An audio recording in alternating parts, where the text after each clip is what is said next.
çuvala koyup sırtına atıp kaçırasın var ama gitme kal bile diyemeyiz. Kız beni nefret ediyor ya. Normal. Abin de beni sürünün altına atarken sen de oturduğunu izledin ama. Niyetim asla canına kastetmek değildi.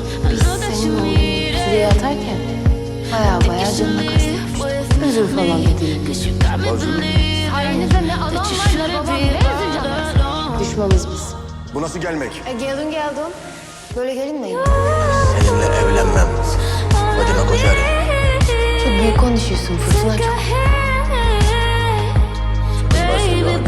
Tan sevdalanmam Fırtına çok. Korkuyorum. Fadime. Ne? Sen hiç sevdalık ettin mi? Ne soruyorsun hayırdır? Ya sen deli falan mısın? Ha yeni mi fark ettin? Bak benim damarıma basma ha. Bak bu 40 defa dersin o benim başıma gelir.